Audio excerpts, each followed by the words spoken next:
హల్లెలూయా. ఈ సమయంలో మనం దేవుని యొక్క వాక్యాన్ని మనం ధ్యానించుకోబోతుంటున్నాం. హల్లెలూయా. దేవునికి మహిమ కలుగును గాక. ప్రియులారా, దేవుడు మన యొక్క కింగ్ ఆఫ్ కింగ్స్ సంఘమును ప్రేమించి ఏర్పాటు చేయబడిన ఈ 21 days ఫాస్టింగ్ ప్రేయర్ యొక్క ఈ 21 దినమందు ఇలాగా మనమందరము కూడా దేవుని సన్నిధిలో చేరవచ్చి దేవుని స్తుతించున్నాం, ఆరాధించున్నాం. అందరి బట్టి దేవునికి మహిమ కలుగును గాక. హల్లెలూయా. ఈ పునరుత్థాన దినమందు ఈ మధ్యాహ్న కాల సమయంలో సంఘ ఆరాధనలో మనమందరం కూడా దేవుని ఆరాధించే కృప దేవుడు మనకిచ్చినాడు. ఈ సమయంలో మనము దేవుని యొక్క వాక్యాన్ని మనం ధ్యానించుకుందాం. ప్రియులారా, మన మధ్యలో దేవుని సేవకులు పాస్టర్ డానియల్ ప్రణిధి మన మధ్యలో ఉన్నారు. ఆయన వచ్చి మనకు దేవుని యొక్క వాక్యాన్ని అందిస్తారు. Praise the Lord. Hello, hallelujah. బిగ్గరగా హల్లెలూయా, హల్లెలూయా. ఒకసారి బిగ్గరగా యేసయ్యకి చెప్పలు కొడదాం. ప్రియులారా, 20 రోజులు దేవుడు మనల్ని కాచి కాపాడి భద్రపరిచి తన రెక్కల చాటున అద్భుతకరంగా జరిగింది. గట్టి కొట్టండి. దేవుని కోసం కొట్టండి. దేవునికి స్తోత్రం. అద్భుతకరంగా దేవుడు మనల్ని కాచి కాపాడి నడిపించి బిగ్గరగా హల్లెలూయా. హెబ్రీయులకు రాసిన పత్రిక 11వ అధ్యాయము.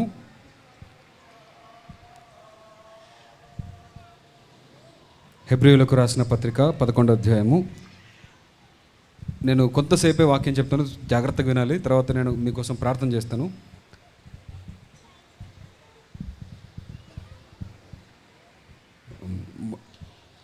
వాక్యం అంతా చాలా ఇష్టం, మొదటి నుంచి చదవాలనిపిస్తుంది, కానీ సరే చదువుతాం. మొదటి నుంచి చదువుకుంటూ వెళ్ళిపోతాను, వినండి. విశ్వాసం అనున్నది నిరీక్షింపబడి వాటి యొక్క నిజ స్వరూపమును, అదృశ్యమైనవి ఉన్నవనుటకు రుజువునై ఉన్నది. దానిని బట్టి పెద్దలు సాక్ష్యము పొందిరి. ప్రపంచములు అనగా యుగములు దేవుని వాక్యము వలన నిర్మాణమై ఉన్నవనియు, అందును బట్టి దృశ్యమైనది కనబడేడు పదార్థములచే నిర్మింపబడలేదనియు విశ్వాసము చేత గ్రహించుకొనుచున్నాము. అక్కడ అర్థమైంది ఏమన్నా? 3వ వచనం ఎవరు కన్నడలో చదువుతారు? బైబిల్ వాక్యం మైక్ పట్టుకొని త్వరగా చదవాలి. 3వ వచనం. ದೇವರ ಲೋಕಗಳು ದೇವರ ಮಾತಿನಿಂದ ನಿರ್ಮಿತವಾದವೆಂದು ನಂಬಿಕೆಯಿಂದಲೇ ನಾವು ತಿಳಿದುಕೊಂಡು, ಕಾಣಿಸುವ ಈ ಜಗತ್ತು ದೃಶ್ಯ ವಸ್ತುಗಳಿಂದ ಉಂಟಾಗಲಿಲ್ಲವೆಂದು ಗ್ರಹಿಸುತ್ತೇನೆ. ಕಾಣಿಸುವ ಈ ಜಗತ್ತು దృశ్య వస్తువుಗಳಿಂದ ఉంటగలిల్లవెందు గ్రహిಸುತ್ತೇವೆ. హల్లెలూయా. మనకు కనిపించే ఈ ప్రపంచము కనిపించిన వాటితో నిర్మించబడలేదంట, కనిపించబడే పదార్థములతో చేయబడలేదంట, కానీ కనిపించని దేవుని వాక్యము ద్వారా చేయబడింది. ఆమేన్. అంటే దేవుని వాక్యం ఏం చేస్తుందంటే కనిపించని పదార్థములను కనిపించేలాగా చేస్తుంది. ఆమె చెప్పండి. దేవుని వాక్యము ఏం చేస్తుందండి? చెప్పండి. దేవుని మాట కనిపించినది, అదృశ్యమైనది ఏమైంది? కనిపించేలాగా ఈ ప్రపంచం నిర్మించబడినాయి. ముందుకెళ్ళిపోదాం. విశ్వాసమును బట్టి హేబేలు కయ్యూను కంటే శ్రేష్టమైన బలిని దేవునికి అర్పించెను. కయ్యూను హేబేలు ఇద్దరు అర్పణ ఇచ్చినారు, కానీ ఒకరు మాత్రము శ్రేష్టమైనది ఇచ్చారంట, ఇంకొకరు నార్మల్ది ఇచ్చారంట. ఇక్కడ మీరు ఇద్దరు కూర్చున్నారండి, ఇద్దరు 10 రూపాయల నోటే కానుకలు వేస్తారు. ఇద్దరు 10 రూపాయలు వేశారు, 100 రూపాయలు, 10 రూపాయలు 100 రూపాయల నోటే వేశారు ఇద్దరు కలిసి. కానీ ఇద్దరు 100 రూపాయల నోటు వేస్తే కూడా ఒకడు మాత్రం శ్రేష్టమైందా వేస్తాడంట. ఎందుకు? ఒకడు ఏం చేశాడు? విశ్వాసంతో ఒకడేస్తే ఇంకొకడు నార్మల్గా వేసాడు, అంతే. ఉన్నిలే ఏదో కానుకలు కదా వేసేసాడు, అంతే. ఇంకొకడు మాత్రం ఎట్లా వేసాడంట? విశ్వాసముతో వేసాడంట. విశ్వాసముని జోడించినందుకు అది శ్రేష్టమైనది అయిపోయింది. ఆమేన్. అర్థమవుతుందా? దేనికైతే విశ్వాసాన్ని జోడించారో అది శ్రేష్టమైనది అయిపోయింది. ముందుకెళ్ళిపోదాం. దేవుడు అతని అర్పణను గురించి సాక్ష్యం ఇచ్చేటప్పుడు అతడు ఆ విశ్వాసమును బట్టి నీతిమంతుడు సాక్ష్యం పొందెను. అతడు మృతి నొందియు ఆ విశ్వాసము ద్వారా మాట్లాడుచున్నాడు. విశ్వాసమును బట్టి హనోకు మరణము చూడకుండానట్లు కొనిపోబడెను. అతడు కొనిపోబడక మునుపు దేవునికి ఇష్టడై ఉండెనని సాక్ష్యము పొందెను. కాగా దేవుడు అతని కొనిపోయాను గనుక అతడు కనుబడలేదు. 6వ వచనం. విశ్వాసము లేకుండా దేవునికి ఇష్టలై ఉండుట అసాధ్యము. చాలా ఫేమస్ వర్స్ బైబిల్లో. విశ్వాసము లేకుండా దేవునికి ఇష్టలై ఉండుట అసాధ్యము. ఈ మాట గమనించండి. దేవుని యొద్దకు వచ్చువాడు ఆయన ఉన్నాడనియు తన్ను వెతుకు వారికి ఫలము దయచేవాడనియు నమ్మవలెను కదా. నా వాక్యం అంతా ఇదే. మనందరికీ విశ్వాసం ఉందా? చెప్పండి, ఉందా లేదండి? మన విశ్వాసం ఉంది కాబట్టి మనల్ని విశ్వాసులు అని పిలుస్తారు. అవునా? మనం యేసుక్రీస్తుని నమ్ముతా ఉన్నాం. ఇక్కడ దేవుడు రెండు మాటలు చెప్తున్నాడు, జాగ్రత్తగా గమనించండి. విశ్వాసము లేకుండా దేవునికి మనం ఇష్టలుగా ఉండటం అసాధ్యం అంటాం. ఇప్పుడు ఎంతమందికి దేవునికి ఇష్టలుగా ఉండాలనిపిస్తుంది మీకు చెప్పండి? ఎంతమందికి నన్ను చూస్తే దేవుడు ఇష్టపడాలి? దేవుడు ఇష్టపడితే ఎలా ఉంటుంది చెప్పండి? కుటుంబం మారిపోదా? జీవితం మారిపోదా? బతుకులు మారిపోవా? మనం దేవునికి ఇష్టలై ఉండాలంటే రెండు జరగాలంట. ఒకటి విశ్వసించడం కాదు, ఎలా? దేవుడు ఉన్నాడని విశ్వసించాలంట. అది అందరూ చేస్తున్నాం, లోకస్తులు అందరూ చేస్తారు, కేవలం క్రైస్తవులే కాదు అందరూ చేస్తారు. దేవుడు ఉన్నాడని అందరూ నమ్ముతారు లేదండి? చాలామంది నమ్ముతారు, 90% నమ్ముతారు. నాస్తికులు నమ్మరు అనుకోండి. దేవుడు ఉన్నాడని నమ్మడం వేరే, అది ఒకటే ఎత్తు. అయితే రెండోది ఏమంటే అతని దగ్గరికి వచ్చి వారిని, అతనిని వెతుకు వారికి దేవుడు ప్రతిఫలము దయచేస్తాడు అని నమ్మాలి. నా వాక్యం అంతా ఇదే రోజు. ఆమె చెప్పండి గట్టిగా. ఆయన దగ్గరికి ఎవరైతే వస్తారో, ఆయనని ఖచ్చితంగా ఎవరైతే వెతుకుతారో వాళ్ళని దేవుడు ఖచ్చితంగా ఖాళీ చేతులతో పంపడు, ఖచ్చితంగా ప్రతిఫలం ఇచ్చి పంపిస్తాడు అని ఖచ్చితంగా నమ్మితేనే అలాంటి వారు దేవునికి ఇష్టలు అంటాం. నువ్వు వద్దులేండి, ఇప్పుడే ఫాస్టింగ్ చేసినాం పాపం. మనం ఎంత ఫాస్టింగ్ చేసినా ముఖ్యం కాదు, ఆ ఫాస్టింగ్కి దేవుడు ఖచ్చితంగా ప్రతిఫలం ఇస్తాడు అని నమ్మితేనే దేవునికి ఇష్టం. చెప్పండి, ఆమెను చెప్పండి గట్టిగా. అయిపోయింది, ఇంకా మీరు అర్థం చేసుకోవాలి. ఇక్కడి నుంచి నేను పెద్ద పెద్ద మర్మాలని చెప్పను, ఈరోజు మిమ్మల్ని హెచ్చరిస్తాను అంతే. ఆమె చెప్పండి గట్టిగా. ఫాస్టింగ్ చేస్తే సరిపోదు, ఏం నమ్మాలి? ఫాస్టింగ్ చేసినందుకు దేవుడు ఖచ్చితంగా ప్రతిఫలం ఇస్తాడు అని నమ్మాలి. ఊరికే ఫాస్టింగ్ చేయకూడదు. ఇంతవరకు మనం ఫాస్టింగ్ చేసాం, అయిపోయింది. ఫాస్టింగ్ ఇంతవరకు అయిపోయింది, కానీ ఫలం ఇప్పటి నుంచి ప్రారంభించబడుతుంది. ఆమేన్. ఫాస్టింగ్ ప్రేయర్ ఈ రోజుతో అయిపోయింది, రిజల్ట్ ఈ రోజు నుంచి స్టార్ట్ అవుతుంది. కౌంటింగ్ స్టార్ట్ అయింది పరలోకం అప్పుడే. హల్లెలూయా. కౌంటింగ్లో మొత్తం లెక్కలు తేలిపోతాయి. ఆమెన్ చెప్పండి గట్టిగా. నువ్వు పడిపోవాలనుకుని చాలామంది ఎదురు చూస్తూ ఉన్నారు. ఆమేన్. సాధారణంగా వాచ్ కట్టుకొని చూస్తున్నాడు, ఈ పాటికి వీడు చచ్చిపోవాలి కదా, ఈ పాటికి కుటుంబం నాశనం అయిపోవాలి కదా, అరే ఇంకా చచ్చిపోలేదు ఏంటని చూస్తూ ఉన్నాడు. కానీ ఇక్కడ కౌంటింగ్ స్టార్ట్ అయింది. అక్కడ గట్టిగా ఆమెన్ చెప్పండి. హల్లెలూయా. నీ శత్రువులకు దిమ్మ తిరిగిపోయి ఆన్సర్ ఇవ్వబోతున్నాడు దేవుడు. ఆమెన్ చెప్పండి గట్టిగా. హల్లెలూయా. దేవుడు ఒకరిని పట్టుకొని ఒకరి కుటుంబాన్ని లేవనెత్తితే చాలు, ఒకరి మీద జాలి పడితే చాలు, ఒకరి మీద కనికరం చూపిస్తే చాలు, ఆ కుటుంబాన్ని ఎవరు ఆపలేరు. ఏ సాతాను శక్తులు ఆపలేవు, ఏ అపవాది శక్తులు ఆపలేవు. హల్లెలూయా. గట్టిగా ఆమెన్ చెప్పండి. నేను చెప్పేది అర్థమవుతుందండి? నేను ఇవన్నీ ఎందుకు చెప్తున్నానంటే, ఎందుకు నొక్కి చెప్తున్నానంటే, దేవుడు ఏదైనా చేయాలంటే మనం నిన్న వాక్యం విన్నట్లు ఎక్స్పెక్టేషన్తో కూర్చోవాలి. ఎక్స్పెక్టేషన్ లేదంటే ఫాస్టింగ్ కూడా వేస్టే. ఎందుకు లాస్ట్లో ఏ మాట చెప్తున్నానంటే, the danger of not knowing the truth. ఇన్ని రోజులు ఫాస్టింగ్ చేసి ఆ సత్యం విలువ తెలియకపోతే ఎంత కష్టం చెప్పండి. ఇన్ని రోజులు ఫాస్టింగ్ చేశాం కాబట్టి ఈ ఫాస్టింగ్కి భక్తి కావాలి, ఇప్పటి నుంచి విశ్వాసం కావాలి. హల్లెలూయా. ఇంతవరకు ఏం కావాలి? భక్తితో చేసినాం, చాలా సంతోషం. కానీ ఇప్పటి నుంచి ఖచ్చితంగా నమ్మాలి. నేను ఈ మాట ఎందుకు చెప్తున్నానంటే, ఫాస్టింగ్ అయిపోయిన వెంటనే కొన్ని సంగతులు జరుగుతాయి బైబిల్లో, అవి మీకు చెప్తాను. చెప్పకముందు ఈ వాక్యం క్లియర్ అయిపోయింది. అర్థమైపోయిందా? నమ్ముతున్నారా? మన దేవుడు ప్రతిఫలం ఇస్తాడా ఇవ్వడా? ఫలం ఇస్తాడా లేదా? మనం ప్రార్థన చేస్తే వింటాడా లేదా? ఆ నమ్మకం ఉందా లేదా? చాలామంది సాక్ష్యాల మాట చెప్పినారు, చాలా సంతోషం. ప్రకాశ్ అంకుల్ చెప్పిన తర్వాత అక్క కూడా చెప్పింది, నా ఆశీర్వాద నోట్ బైక్ ఇదే. ఎవరు అన్నారు ఆ మాట? నోట్లకి ఇదేవే. నువ్వేనా? నా ఇన్న ఆశీర్వాద నోట్లకి ఇదేవే అని. అంటే అదే కావాల్సింది. ఇంకా మీరేమన్నారు అంకుల్ ఆ మాట?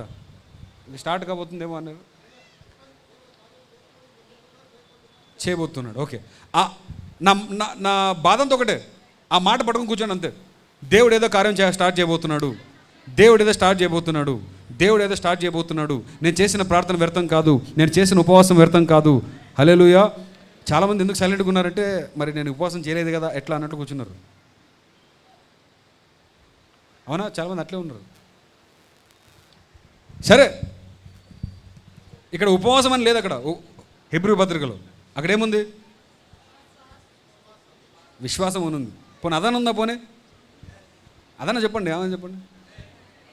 ఫాస్టింగ్ గురించి తర్వాత మాట్లాడుతుంది. విశ్వాసం ఉందా లేదు? పోనీ మరి అందరు కలుపుకోవాలి కదా. మరి టీచర్ అంటే అదే కదా, అందరిని కలుపుకొని పోవాలి. సరే, వాక్యం సరే, ఫాస్టింగ్ పక్కన పెట్టండి, కనీసం విశ్వాసం ఉందా లేదా? సరే, ఎలాంటి విశ్వాసం ఉండాలి మనకి? దేవుడు ఉన్నాడని నమ్మాలి. రెండవది ఏంటి చెప్పండి? ఆయనని ఎవరు వెతుకుతారో ఖచ్చితంగా అతనికి ప్రతిఫలం ఇస్తాడు అని నమ్మాలి. ఈ మాట ఎందుకు చెప్తున్నానంటే జాగ్రత్తగా వినండి. ఇక్కడ నరేంద్ర మోడీ గారు నిలబడినారు, ఇక్కడ ఎమ్మెల్యే గారు నిలబడినారు, ఇక్కడ మీ స్నేహితుడు నిలబడినాడు. ముగ్గురు దగ్గర నీ బాధ ఎవరితో చెప్తుందో త్వరగా సాల్వ్ అయిపోతుంది? చెప్పండి. ఆ లాస్టే కదా, అవునా కదా? పలకట్లేదు మీరు. సరే, మీ ప్రాబ్లం ఏమంటే మీకు ఇంట్లో స్థలం కావాలి, అక్కడ ఎవరో కబ్జా చేసినారు, కొంచెం అది ప్రాబ్లం వచ్చింది, కొంచెం లిటిగేషన్ ఉంది, ఆ స్థలం ప్రాబ్లం సాల్వ్ కావాలి మీకు. ఇప్పుడు ముగ్గురు నిలబడినారు, ఎవరి దగ్గర పోతారు ఫస్ట్? ఎవరి దగ్గర మాట్లాడితే మీ ప్రాబ్లం సాల్వ్ అవుతుంది? ఎవరో ఒకరు చెప్పండి. హై ఎవరంటే వాళ్ళ దగ్గర పోతాం, అవునా కదా? నేనేమంటున్నానంటే పిఎంనే సృష్టించిన దేవుడి దగ్గర పోతున్నాం కదా.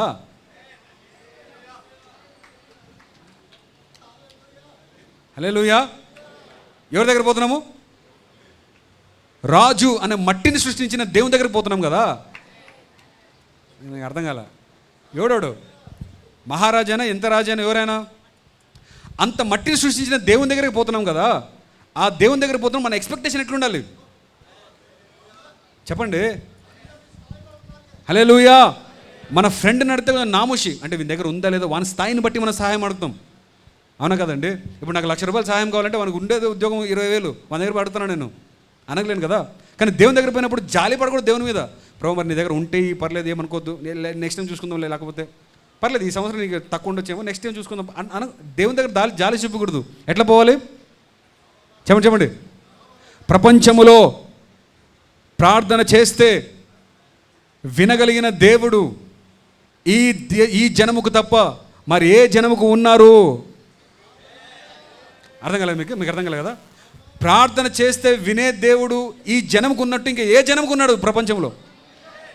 ఏ జనముకు లేడు. అలాంటి ధైర్యంతో పోవాలి.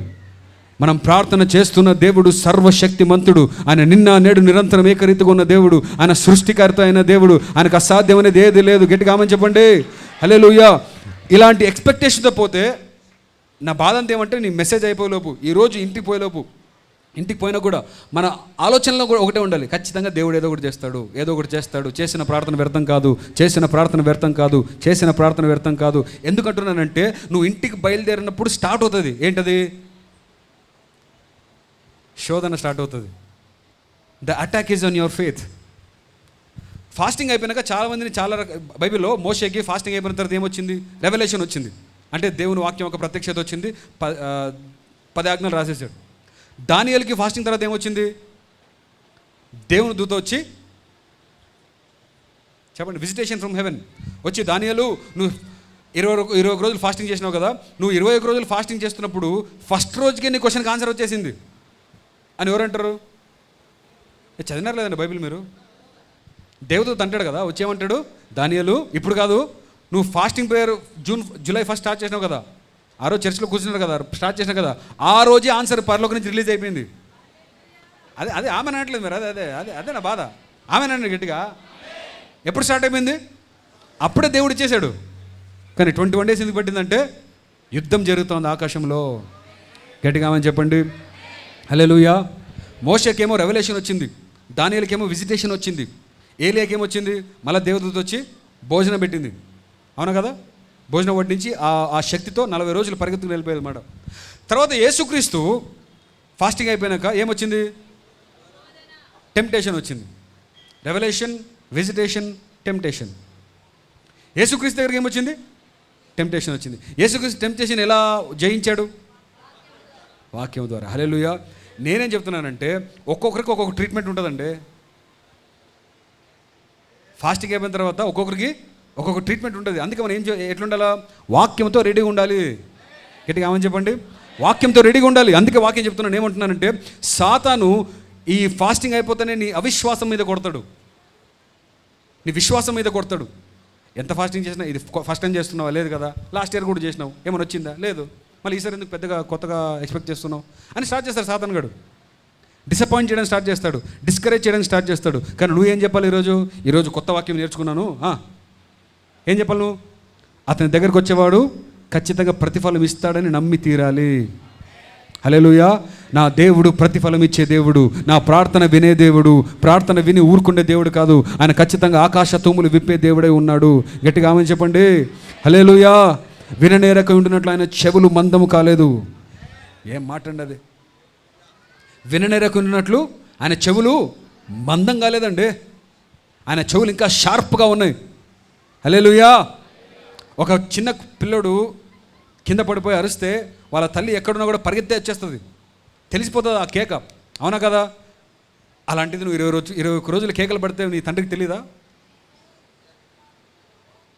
ఆమె చెప్పట్లేదు. నేను ఎప్పుడు ఎగ్జాంపుల్ చెప్పాను, ఈ మధ్యలో చెప్పడం మానేశాను. ఈ ఎగ్జాంపుల్ నాకు చాలా ఇష్టం. మామూలుగా తల్లులకు బాధ తెలుస్తుంది ఇది. పిల్లలు ఒక్కోసారి ఊరుకూరికి ఏరుస్తూ ఉంటారు.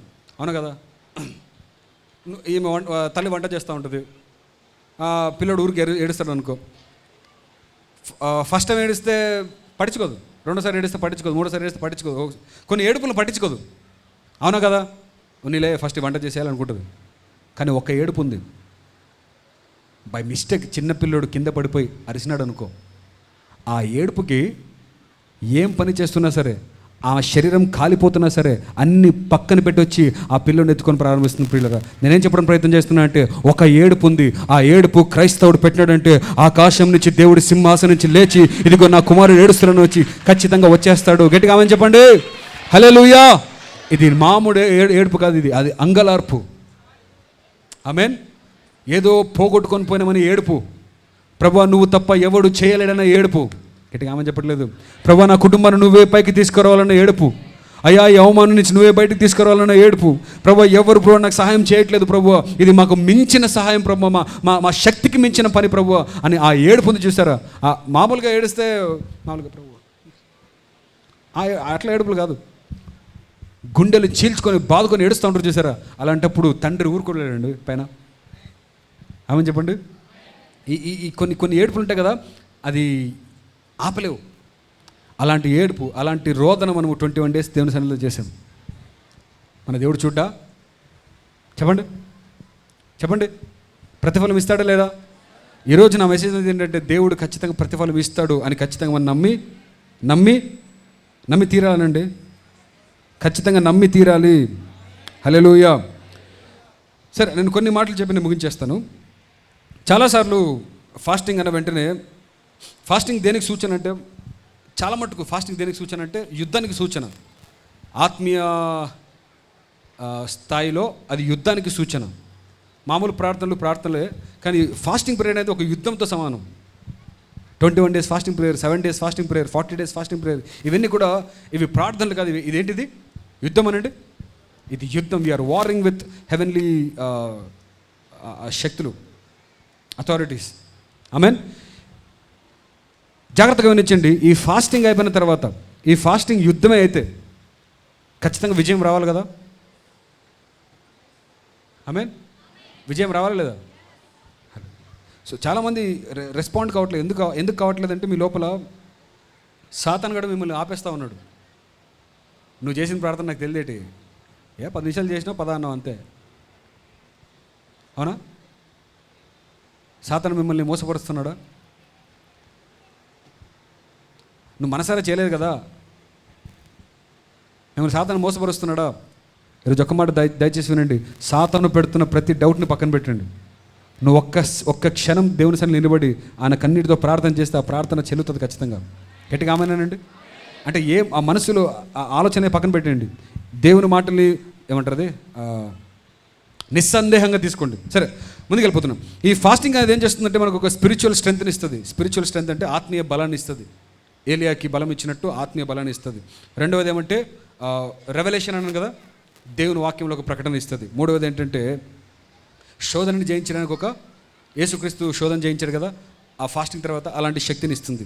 నాలుగవది ఏంటంటే, ఇది చాలా ప్రాముఖ్యం, ఇది చెప్పి నేను ముందుకు వెళ్ళిపోతాను. యోవేలు గ్రంథంలో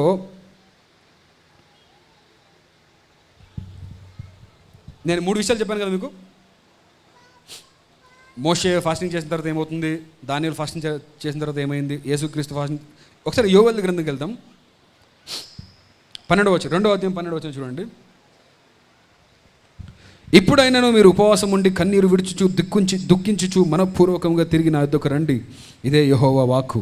మీ దేవుడైన యెహోవా కరుణా వాత్సల్యము గలది వాడును, శాంతిమూర్తియు, అత్యంత కృపగలవాడునై ఉండి తాను చేయనుద్దేశించిన కీడును చేయక పశ్చాత్తాపపడును గనుక మీ వస్త్రములను కాక మీ హృదయములను చింపుకొని ఆయన తట్టు తిరుగుడి.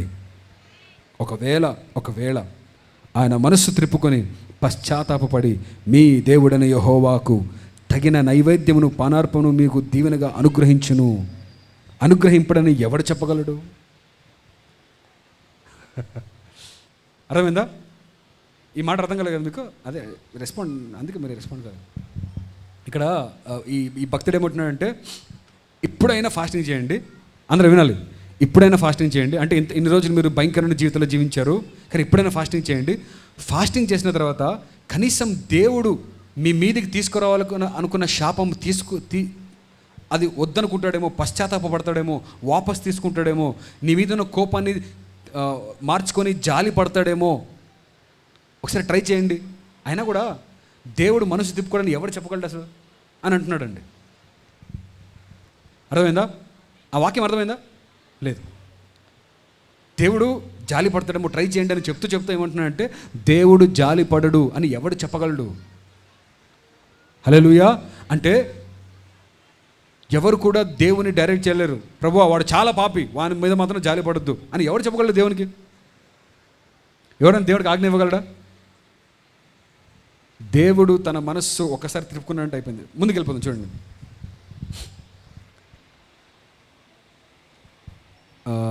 16వ వచనం. జనులను సమకూర్చుడి, సమాజ కూటం ప్రతిష్ఠించుడి, పెద్దలను పిలువనంపించండి, చిన్నవారిని స్తన్యపానము చేయు బిడ్డలను తోడుకుని రండి. పెండ్లి కుమారుడు అంతఃపురంలో నుండి, పెండ్లి కుమార్తె గదిలో నుండి రావలేను. మనం ఉద్యోగాలు మానుకొని కష్టమవుతుంటే ఇక్కడ పెళ్లి కూడా మానుకుంటున్నాడు. చూసారా? పెళ్లి కూడా మానుకొని రావాలను ఫాస్టింగ్ ప్రేయర్లు కానీ చెప్తే ఎట్లా చెప్పండి? పాస్టర్ గారు 21 days ఫాస్టింగ్ ప్రేయర్ కదండి, ఆ 15th రోజు మా పెళ్ళి ఉందంటే, పెళ్లి కుమారుడు అంతఃపురంలో నుండి, పెళ్లి కుమార్తె గదిలో నుండి రావలేను అంటే ఎట్లుంటుంది? చర్చ మానేస్తాం. కానీ యెహోవాకు పరిచర్య చేయు యాజకులు మంటపమునకు బలిపీఠం మధ్య నిలబడి కన్నీరు విడుచుచు, యెహోవా నీ జనుల ఎడల జాలి చేసుకొని అన్యజనులు వారి మీద ప్రభుత్వము చేయునట్లు వారిని అవమానములకు అప్పగింపకము, లేని ఎడల అన్యజనులు వారి దేవుడు ఏమాయను అందురు కదా అని వేడుకొనవలను. హల్లెలూయా. ఇప్పుడు ఈ టర్నింగ్ పాయింట్, ఈ మాట నాకు చాలా ఇష్టం. ఈ మాట దయచేసి వినండి. కన్నడలో కూడా చదవడం రెడీగా ఉండండి. 2వ అధ్యాయం 18వ వచనం. అప్పుడు యెహోవా తన దేశమును బట్టి రోషము పూని తన జనుల ఎడల జాలి చేసుకొనెను. ఆ మాట లైఫ్లో టర్నింగ్ పాయింట్ అది. ఆమేన్. చదవం గట్టిగా. 18వ వచనం. 18, 18th, 2nd chapter 18th verse. ಯೆಹೋವನ ಸೇವಕರಾದ ಯಾಜಕರು 18th verse. ಆಗ ಯೆಹೋವನುಂದ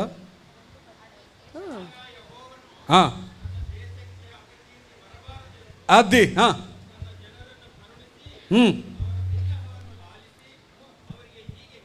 చాలు. బా తన ప్రజలకు అపకీర్తి రాకూడదని దేవుడు ఏం చేసుకున్నాడంట? తనకున్న కోపం అంతా పక్కన పెట్టి జాలి పడ్డం ప్రారంభించాడంట. బాబా ఈ వాక్యం అర్థమైతే మీకు ఎట్లా తెలుసండి? నిజానికి దేవుడికి నీ మీద చాలా కోపం ఉంది. నిజానికి చెప్పాలంటే, ఎందుకంటే మనం చేసే ఏదో పనులకి, మనం చేసే పాపాలకి, మనం చేసే మన ఆలోచనలకి. అవునా కదండి? ఎవరైనా పరిస్థితులు ఉన్నారు ఇక్కడ? పరిస్థితులను చెప్పుకుంటే కూడా లోపల ఏముంటాయి చెప్పండి? ఎంత కుళ్ళు, ఎంత అసూయ. మన మామూలుగా కాదు, మనం ఫాస్టింగ్ ప్రేయర్ కాబట్టి బతికిపోయినాం, లేకపోతే ఫుల్ గ్యాస్ ట్రబుల్ మనకి. అవునా కదా? ఒకరు బాగుపడితే తట్టుకోలేము. అసూయ, కుళ్ళు, ద్వేషము, మన హృదయం కపట కేంద్రం అంట. కపటం అంతా ఎక్కడ లేని కపటం అంతా ఎక్కడ ఉంటుంది? మన లోపల ఉంటుంది. ఒక్కసారి గవర్నమెంట్ వాళ్ళు చూసినారంటే ఇంకా అదే చెత్త ఎత్తే వాళ్ళు ఉంటారు కదా, వాళ్ళు ఏమంటారు, మున్సిపాలిటీ వాళ్ళు చూసినారంటే వాళ్ళకి ఆశ్చర్యం అవుతుంది. బల్లారులో ఏంది, ఇక్కడ హృదయంలో ఉంది ఏంటని. ఎక్కడ లేదో మన హృదయంలో ఉంటుంది. మన మంచోళ్ళు కాదండి, నిజంగా చెప్పాలంటే మన మంచోళ్ళు కాదు. ఒకరు పడిపోవాలని ఆలోచన చేస్తాం. మన సొంత వాళ్ళే పడిపోవాలనుకుంటాం. నమ్మరా? మీరు కాదులేండి, వేరే వాళ్ళ గురించి చెప్తున్నాను. మీరు చాలా పరిస్థితులు ఉంటున్నారు. మన నిజానికి మంచోళ్ళు కాదు, మనము నిజానికి మన హృదయం అంతా కపట కేంద్రము, కపటంతో నిండిపోయిందండి. ప్రేమ లేదు. సరే ముందుకు వెళ్ళిపోదాం, చెప్పుకుంటూ పోతే గంట అయిపోతుంది. నిజానికి దేవుడికి మన మీద చాలా కోపం ఉంది. మనం చేసే పనులకి కోపం రగులుకుపోతుంది అంతే. కానీ ఫాస్టింగ్ పీరియడ్ అడ్డుపడి ఏం చేస్తుంది తెలుసా? ఆ కోపాన్నంతా జాలి పడలాగా చేస్తుందండి. దేవునికి మన మీద రెండు భయంకరమైన ఎమోషన్లు ఉంటాయి. ఉంటే ఫుల్ కోపం అని ఉంటుంది, లేకపోతే ఫుల్ ప్రేమ అని ఉంటుంది. ఇంకా మధ్యలో ఉండలేడు దేవుడు. ఆమె చెప్పండి గట్టిగా. ఉంటే ఫుల్ కోపం ఉంటుంది, లేదంటే భయంకరమైన జాలి వచ్చేస్తుంది దేవునికి మన మీద. ఆ కోపాన్ని తగ్గించడమే ఫాస్టింగ్ ప్రేయర్లో 21 days ఫాస్టింగ్ ప్రేయర్. ఆమె చెప్పండి గట్టిగా. మనం 21 days ఫాస్టింగ్ ప్రేయర్ చేసినాం కాబట్టి దేవుడు తన కోపాన్ని తగ్గించుకొని ఒక్కసారి జాలితో చూడడం ప్రారంభిస్తాడు. ఒక్కసారి ఆయన జాలితో చూస్తే, ఒక్కసారి కనికరంతో చూస్తే కుటుంబాలు బాగుపడిపోతాయి, జనరేషన్స్ బాగుపడిపోతాయి. ఒక్కరి ద్వారా కుటుంబాన్ని దేవుడు ఆశీర్వదిస్తాడు. ఒక్కరి ద్వారా జనరేషన్ వంశాన్ని దేవుడు ఆశీర్వదించేస్తాడు. గట్టిగా ఆమని చెప్పండి. హల్లెలూయా. ఈ మాట చూడండి ఎట్లుందో. అప్పుడు యెహోవా తన దేశమును బట్టి రోషము పూని. ఎవరిని బట్టి? 2 మాటలు నేను వివరిస్తాను. ఈ యాజకులందరూ కూర్చొని ఏం ప్రార్థన చేస్తున్నారంటే, ప్రభువా వీళ్ళు చెడ్డోళ్ళు ప్రభు, తెలుసు నాకు వీళ్ళు చెడ్డోళ్ళే, మీకు తెలుసు ప్రభు, మీకు తెలియదేం కాదు. కాకపోతే వీళ్ళు నీ ప్రజలే కదా, అత్యంత కృప కలిగిన దేవా నీ కృప చూపించండి తండ్రి, దయచేసి ప్రభువా నీ కనికరం చూపించిన అని ప్రార్థన చేస్తుంటే అంట లాస్ట్కి ఒక డైలాగ్ కొడతారండి. ఆ యాజకులందరికీ ఒక మాట అంటారు. ఏమంటారంటే, ప్రభువా వీళ్ళు ఇట్లా నాశనం అయిపోతూ ఉంటే, వీళ్ళు ఇట్లా పాడైపోతూ ఉంటే బయట వాళ్ళందరూ చూసి ఏమనుకుంటారు తెలుసా? వీరి దేవుడు ఏమైపోయాడు అని అంటారు కదా. వీళ్ళు ఇంత దేవుడు అని చెప్పుకొని తిరుగుతారు కదా, వీళ్ళు దేవుడు ఏమైపోయా అని అంటారు కదా. అన్నప్పుడు దేవునికి సర్రని లేచిందండి. అప్పుడు రోషం వచ్చింది దేవునికి. నేను చచ్చిపోయాను అనుకున్నావా అని లేచినాడు దేవుడు. ఆమేన్. నేను లేననుకున్నావా అని లేచినాడు దేవుడు. చూడండి. అప్పుడు యెహోవా తన దేశమును బట్టి తన ప్రజలను బట్టి కన్నడలు చాలా బాగా రాశారు. వాళ్ళ ప్రజలకి అపకీర్తి కలగకూడదని రోషము పూన్నాడు. రోషం వచ్చేసింది దేవునికి. తన జనుల ఎడల జాలి చేసుకున్నాడు. ఒక్కసారి జాలి వచ్చిందంటే ఇక మొత్తం ఆశీర్వాదాలు. అక్కడ అధ్యాయం అంతా ఆశీర్వాదాలే. పాస్టర్ నిరంజన్ గారు 7 ఆశీర్వాదాలు చెప్పారు కదా, నేను మళ్ళీ ప్రత్యేకంగా వివరించిన పని లేదని. ఒక్కసారి కోపం పోయి జాలి వచ్చిందంటే ఉత్త ఆశీర్వాదాలే. ఆమేన్. నేనేమంటున్నానంటే, దయచేసి మీ విశ్వాసాన్ని పెంపొందించండి. ఈ రోజుకి దేవుడు మన సంఘం మీద కొంచెం కోపం తగ్గిపోయింది. ఆమేన్ చెప్పండి గట్టిగా. నీ మీద కోపం తగ్గిపోయింది. హల్లెలూయా. ఇంకా జాలి పడడం ప్రారంభిస్తున్నాడు దేవుడు. తన కోపాన్నంతా జాలిగా మార్చేసుకుంటున్నాడు. ఎందుకో తెలుసా? బయట వాళ్ళందరూ ఏమంటున్నారు తెలుసా? దేవుని నమ్ముకుని ఏం ప్రయోజనం, వీళ్ళు ఇట్లే నాశనం అయిపోతున్నారు. దేవుని నమ్ముకుని ఏం ప్రయోజనం, వీళ్ళు ఇట్లే ఉండిపోయినారు కదా, వీరి దేవుడు ఏమైనా అంటున్నప్పుడు వాళ్ళు చెప్తున్న ఒక్కొక్క మాటకి నా దేవునికి రోషం వచ్చేస్తూ ఉంది. ఆయనకు రోషం వస్తూ ఉంది. ఆయన ఇంకా చనిపోలేదు. ఆయన చేతకాని దేవుడు కాదు, ఆయన చెవిటి దేవుడు కాదు, ఆయన ప్రార్థన వినే దేవుడు. ఆమెన్ చెప్పండి. హల్లెలూయా. ఆమెన్. సింహము గర్జించుచున్నది, దానికి భయపడిన వాడెవడు? ఆమెన్. సింహం గర్జిస్తే అంట దానికి భయపడిన వాడేవాడు. యెహోవా మాట సెలవిచ్చుచున్నాడు, దాన్ని త్రిప్పగల వాడేవాడు. దేవుడు చెయ్యి చాపితే దాన్ని త్రిప్పగల వాడేవాడు. ప్రపంచంలో దేవుడు జాలి పడ్డం ప్రారంభించాడు, దాన్ని ఆపగలిగిన వాడేవాడు. నా వాక్యం ఆల్మోస్ట్ అయిపోయింది. ఇప్పుడు చాలా ఒక ప్రాముఖ్యమైన 2 సంగతులు చెప్తాను, అది చెప్పి నేను ముగించేస్తాను. వాక్యం ఇంతవరకు అర్థమైందండి? నా బాధ అర్థమైందా? ఏం చెప్పాను చెప్పండి. 2 మాటలు చెప్పండి. నేనేం చెప్పాను చెప్పండి. చెప్పండమ్మా. దేవుడు ఖచ్చితంగా ప్రతిఫలం ఇస్తాడు అని నమ్మాలి. ఆ నమ్మకాన్ని ఎప్పుడు అస్సలు పోగొట్టుకోవద్దు. ఎందుకంటే దేవుడు తన కోపాన్నంతా చల్లార్చుకుని కోపించుచూనే వాత్సల్యము నాపై చూపిన ఆశ్రయదుర్గమా అని ఎవరంట?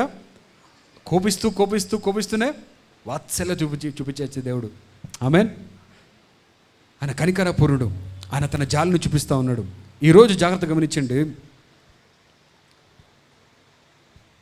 ఈ 21 days ఫాస్టింగ్ ప్రేయర్ అయిపోయినాక ఒక ప్రత్యేకమైన అభిషేకం ఉంటుంది, ఒక ప్రత్యేకమైన ఆశీర్వాదం ఉంటుంది, ఒక ప్రత్యేకమైన అధికారం ఉంటుంది.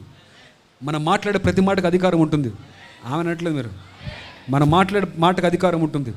ఎందుకంటే ఇదేదో మనము మనం సాధించినామని కాదు, కానీ దేవుడు జాలి చూపించాడు కాబట్టి, ఆయన దగ్గర ఉన్నాం కాబట్టి ఖచ్చితంగా. ఇప్పుడు 21 రోజులు బాడీ నీళ్ళలో ఉంటే తడిసిపోతుందా లేదా? ఖచ్చితంగా తడిసిపోతుందండి. 21 రోజులు మనం దేవుని సన్నిధిలో ఉంటే ఖచ్చితంగా అది మనము ఆ శక్తి వస్తుందా రాదా? ఖచ్చితంగా ఒక అధికారం ఉంది, ఒక అభిషేకం ఉంది, ఒక ఆశీర్వాదం ఉంది. ఈ ఆశీర్వాదాన్ని, అభిషేకాన్ని, ఈ అద్భుతాన్ని తీసుకొని ఈరోజు మనం ప్రార్థన చేయబోతూ ఉన్నాం.